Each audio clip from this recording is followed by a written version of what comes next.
Hi, my name is Oyinkansola Adebomojo. I'm in 10th grade at Brookwood High School. This is my loss of life. I remember the sudden chill that washed over me as the derisive laughter flooded my senses. The pavement in front of the school sizzled under the beating of the sun's heat, blurring my vision. Yet her words, her spiteful, wounding words, came through, loud and clear. I recall a silencing mechanism inside me had engaged immediately, shutting down my ability to defend myself against the girl's belittling comments towards me. I remember having felt a prick in my eyes, an intimation of the tears to come. Yet, I had remained quiet. I pretended such gifts thrown at me didn't make a dent. A ripple of laughter shot out from the din of the 6th grade classroom, jolting me back into the present day. I stood up from my desk, searching for the source of laughter. I found that it came from a group of boys and girls hovering over my friend. Although they seemed to be conversing with her, I sensed something amiss.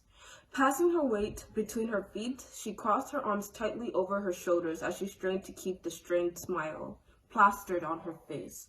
Concerned, I quickened my pace until the words began to hit me, nearly stopping me in my tracks. I heard the obscene remarks about her body, the innuendos about what she would do with a boy, the sickening scenarios in which they had imagined her. It was repulsive.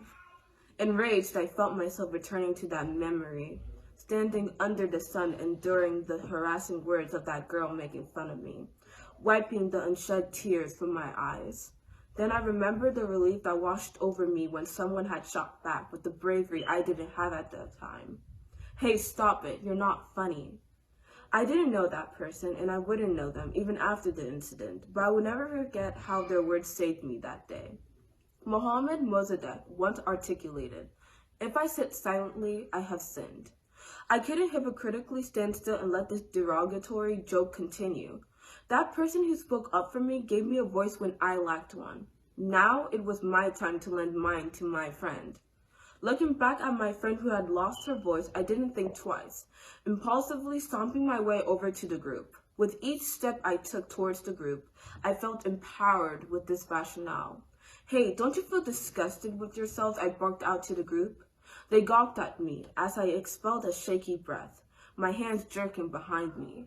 My eyes glanced over to my friend, her eyes downcast, her stiff posture giving way to a defeated slump. I pushed past my anxiety. "If I hear you guys make another stupid harassing comment about her," I continued, pointing to my friend, "I'll tell the teacher and ensure that every one of you gets in trouble." I clenched my hands by my side, fighting the urge to touch my neck as an agonizing stillness followed my words. Finally, one of the boys of the group scrambled out a surprising sorry before walking away with the rest of the offenders on his trail. Once they were gone, my friend enveloped me in a warm embrace. "Thank you," she softly expressed. Grinning, I returned the gesture.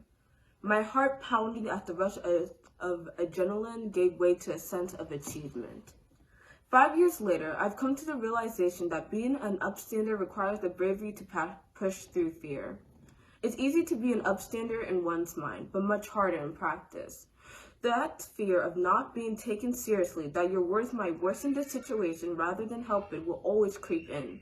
However, if I had stayed silent during that situation, I would have sinned against my friend who needed a voice, against that person who provided me a voice, and against myself.